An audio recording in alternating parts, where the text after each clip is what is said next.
네, 안녕하세요. 어, 제가 제일 먼저 할 줄 모르고, 1984 후기를 발표하게 된 북토키들의 박현주입니다. 저는 아직까지 제가 여기에 있는 것이 꿈만 같고, 특히나, 인문학 소양이 풍부한 여러분 앞에 서 있다는 게 영광스럽기도 하지만, 1984가 전달하고자 하는 메시지를 저는 다 이해를 못했다라고 생각을 하기 때문에 조금 부끄럽기도 한 면도 있습니다. 그래도 기회를 주셨으니 책을 읽고 선생님 강의를 듣고 느낀 점과 과제를 하면서 제 생각을 나눠드리도록 하겠습니다. 아, 이 사람은 이렇게 생각하는구나라고 가볍게 들어주시면 감사하겠습니다. 우리가 책을 보면서 많이 봤던 명제가 나오고 있죠. 2 더하기 2는 5, 그리고 4. 여러분은 어느 쪽이었을까라고 궁금하기도 합니다. 자, 후기 시작하겠습니다. 저는 이 책을 읽으면서 왠지 인상을 자꾸 찌푸리게 되고 기분이 묘하게 안 좋더라고요. 그러다 보니까 옆에 있는 사람들에게 승질을 내기도 하고 그러면 상대방은 갱년기야? 라고 못된 말을 하다 보니까 제가 더 화를 내고 뭐 그랬던 것 같아요. 그래서 우연히 저의 그 모습을 그 현관 거울 속에 비친 모습으로 보다 보니 그 현관의 거울을 통해서 제 3자의 관점으로 저의 모습을 볼 수 있었거든요. 거의 넋나간 사람 같더라고요. 그래서 그걸 보면서 1984라는 책 한 권 때문에 세뇌가 되어서 나를 잃고 감정의 중심을 못 잡는 괴상한 또 다른 나를 발견하게 되었고, 나도 상황에 몰리면 2 더하기는 5야 라고 당당하게 얘기하고, 피자는 야채야 라고 말할 수 있겠구나라는 생각에 굉장히 끔찍하다고 느꼈었습니다. 나름 책을 생각하면서 읽는데도 기분과 감정에 영향을 받고, 우리를 작정하고 유혹해서 원하는 방향으로 외도시키는 통제하려는 다양한 것들에 우리 스스로가 인지하지도 못한 채 조종당할 수도 있겠다는 생각이 들었고, 그러면 내가 나의 중심을 잡고 주변에 어떤 일이 일어나는지 올바른 정신으로 인지하고 늘 깨어 있어야겠구나라는 생각을 할 수 있었던 책이었습니다. 그다음 이제 강의에 대한 후기를 말씀을 드리는데 선생님의 강의가 많이 기대가 됐었어요. 왜냐하면 제가 책을 통해서 잘 이해를 못했기 때문에 그래서 우리 선생님은 어떤 설명을 해주실까라고 기대를 했더니 역시나 또 다른 때보다 이번 강의는 그 어느 때보다 더 정성을 담아 준비해 주셨고 우리에게 어렵고 무거운 주제를 선생님만의 그 차분한 방식으로 명확하게 전달해 주셨다고 생각을 합니다. 마지막에 기억에 남는 게 빅브라더가 가장 두려워한 것은 인간이 스스로 생각하게 되는 것이라는 의견을 주셨을 때 저도 공감할 수 있었고요. 반대로 생각을 해보면 우리 스스로 생각하는 사람이 되어야 조종당하지 않고 당당하게 살아갈 수 있겠구나라는 생각을 할 수 있었습니다. 또 과거를 지배하는 자는 미래를 지배한다. 현재를 지배하는 자는 과거를 지배한다라고 해서 우리가 책을 읽는 내내 많이 반복해서 나왔던 문구인데요. 저는 단순하게 이게 권력과 관련된 이야기다라고만 생각을 했는데 선생님은 이렇게 설명을 하시더라고요. 진정한 자유가 있는 인간다운 삶을 살기 위해 깨어 있어야 하고 더 많은 노력을 해야 된다라는 말씀으로 이 이야기를 그런 식으로 풀어주셨고요.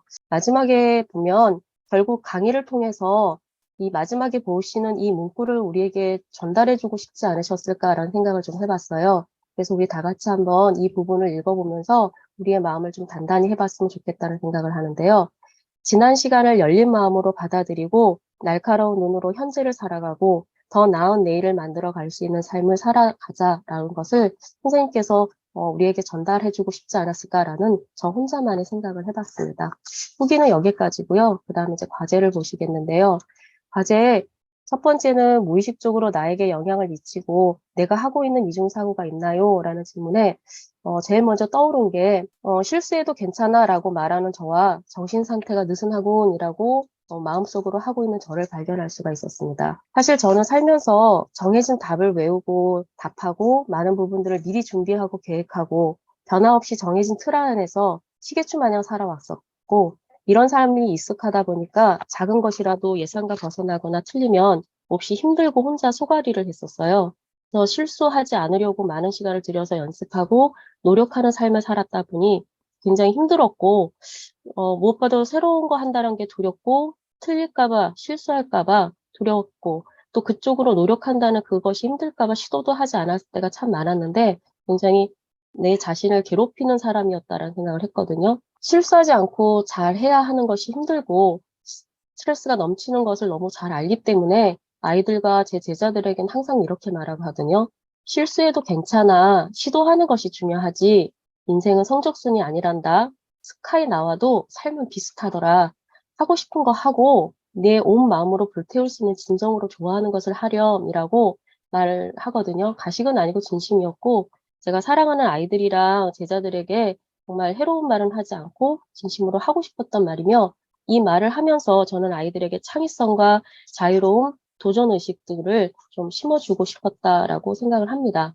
그러나 아이들이 실수하거나 도덕적으로 못마땅한 모습이 보이면 분명 성적과 도덕은 별개의 문제임에도 불구하고 정신을 어디다 두고 다녀? 그런 정신 상태로 뭘 하겠다는 거야? 3 더하기 3은 33이냐 이 바보야? 라고 말은 못하고 마음속에 담아뒀었는데요. 분명히 시간에 쫓겨 문제 푸느라 착각하고 답을 잘못 기입했을 거라는 걸 알면서도 노력을 왜 안 하지? 너무 게으른 거 아니야? 라는 식의 말로 제 마음속에 불만을 쌓아뒀습니다. 불성실하거나 정신이 느슨해서 그런 것이 아니라는 걸 알면서도 밖으로 표출은 하지 못했지만 혼자 마음속으로 화를 내곤 했었고 제 혼자 마음속으로 화를 낸다고 하긴 하지만 결국에는 저희 생각이 얼굴 표정에 드러났기 때문에 상대의 자존감을 떨어뜨리게 만들었던 그런 미안한 순간도 생각이 났었습니다. 무엇이든 선택하는 것을 열심히 해야 한다는 것과 완벽하게 한다는 것이 힘겹다라는 것을 잘 알기에 남들에겐 실수해도 괜찮아라고 말하면서 때로는 내가 나에게 들이댔던 잣대로 상대를 보게 되는 순간이 나타난 것이 저에게 있어서는 이중사고가 아니었을까라는 생각을 해봤습니다. 다행인 것은 제 문제라는 것을 인식하고 있기 때문에 고치려고 노력을 하고 있다라는 게 그나마 다행이라고 저는 느낄 수 있었습니다. 그럼 문제를 인식을 했고 그러면 어떻게 고칠까라고 생각을 해봤더니 다음 과제가 깨어있는 눈으로 세상을 살아가기 위해 나는 어떠한 노력을 하고 있나요? 라는 질문에서 고맙게도 고맙고 다행인 것이 제가 보이는 거, 들리는 거 그대로 받아들이려 하지 않고 여러 번 크로스 체크하고 시간을 두고 지켜보고 판단하는 버릇이 있습니다. 그래서 그나마 다행이었고 그래서 나는 편협되지 않고 깨어있는 눈으로 세상을 보기 위해 지금 현재 내가 하고 있는 노력이 무엇일까라고 생각을 해봤을 때 4가지로 정리할 수 있었습니다. 첫 번째는 카페에서 이루어지는 경제 공부들로 돈과 부자의 진정한 의미와 가치를 배우고 있고요. 또한 아끼고 모으고 깨어 있어야 재테크할 수 있다는 것을 끊임없이 배우고 있기 때문에 돈을 벌기 위해서라도 깨어 있어야 된다는 걸 계속 교육받고 있는 것 같습니다. 혹시라도 느슨해질만 하면 아시죠? 수진 대표님 뿅 하고 나타나서 하시는 말씀, 눈 크게 부릅뜨고 살아라라는 그 말씀을 가끔 이렇게 우리가 처져 있을 때 나타나셔서 어떻게 알고 나타나셔서 하시기 때문에 이런 진심 어린 말씀 때문에 카페 안에서 열심히 공부하고 시키는 대로만 하다 보면 눈 감고 다닐 일은 없을 것 같다는 생각을 했고요. 제가 카페 활동을 하면서 실질적으로 물리적으로든 정신적으로든 깨어있지 않은 순간은 없었던 것 같습니다. 그리고 이제 세 번째로는 인문학 수업과 인문학 책이라고 저는 생각을 했는데요. 제가 인문학 수업을 듣기 전에는 한 방향만 바라보는 외골수적이고 변화를 싫어하고 익숙한 것만 하려고 했던 사람인데, 익숙한 것만 하려 하고 나와 다른 것은 어색하고 이상하게 받아들였었던 사람이거든요.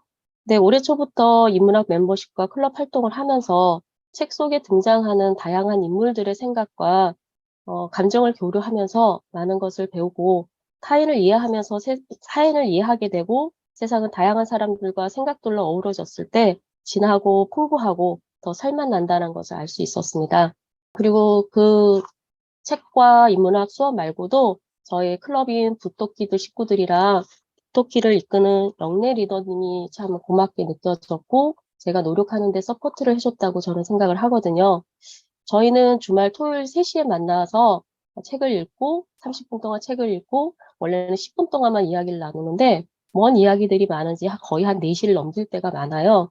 책 한 구절을 가지고 거의 한 3, 40분 서로 이야기를 나누다 웃기도 하고 울기도 하고 하면서 일주일에 쌓였던 그런 마음의 찌꺼기를 치유하고 새로운 마음으로 월요일을 맞이하게 해주는 책도 읽지만 마음의 치료도 해주는 그러한 클럽이었다고 생각을 합니다. 토키의 리더님께서는 책 구절에 나오는 것들을 리더님의 그 경험하고 그 풍부한 인생의 경험담과 지혜를 나눠주시면서 팀원들의 이야기까지 끌어내셔가지고 모두가 힐링을 할 수 있게끔 이끌어 주셨습니다. 다음을 보시면 저희 북토키드 식구들입니다. 다 미인들이시죠? 이야기들도 잘하시고 인문학 소양이 정말 가식 없이 좋으세요. 하시는 말씀들도 그렇고 기발한 생각들도 있고, 여기 계시는 은정님 같은 경우에는 저희보다 책을 좀 빨리 읽어서 가이드를 해주시고, 그런데 이날따라 또 화면을 끄셔갖고 되게 미인이신데 안 보이시네요. 저희 리더님, 영래님 여기 계시는데요. 이날따라 운전하고 수업에 참여하셔가지고 걸크러쉬의 모습으로 보이십니다. 그래서 이렇게 리더님이랑 저희 북토키들 제가 사진 찍어서 이렇게 공유하게 허락해 주셔서 감사하고, 진짜 부족한 건 많은데 항상 칭찬해 주시고 더 표현하라고 칭찬해 주시고 박수 쳐 주셔서 감사합니다. 네 번째로는 깨어있는 눈으로 세상을 살아가기 위해서 나는 어떤 노력을 하고 있나요? 네 번째는 저에게 있어서는 성당이었고요. 마음의 눈이 감기어서 나의 이익만 생각하지 않고 마음의 욕심과 미움을 채우지 않고 사랑과 따뜻함으로 채울 수 있게, 마음이 아프거나 마음의 장애가 생기려 할 때는 성당을 찾아서 조용히 명상을 하곤 했었습니다. 그렇게 풀고 치유하면 세상을 더 따뜻한 인간의 마음으로 보게 되어서 왔던 것 같습니다. 이렇게 해서 제가 이제 과제를 마무리를 하고요. 사실은 너무 급하게 과제를 하느라 그냥 노트북을 킨 상태에서 처음부터 끝까지 쭉 써내려가서 누가 보든 보지 않든 과제를 하려고 했었고, 쭉 써내려가다 보니까 제 마음속에 1984 때문에 있었던 어둡고 불편했던 것이 좀 사라지고 맑고 따뜻함으로 변하고 내가 가야 할 길을 다시 찾는 그러한 순간이 되더라고요. 마지막에 이제 마무리를 지면서 그 엔터를 딱 누르는 순간 그렇게 찾은 그런 행복한 순간이었던 것 같습니다. 결국 선생님이 주신 과제랑 선생님이 하신 강의를 통해서 눈 감고 살지 말고 나 스스로 생각하고 더 나은 내일을 만들어 가야겠다라는 생각을 할 수 있었고, 이번 과제를 통해서 저를 다시 한번 성찰할 수 있게끔 과제를 주신 우리 김우리 선생님께 감사드립니다. 이렇게 해서 제 부족한 과제를 마무리 짓겠습니다. 들어주셔서 감사합니다.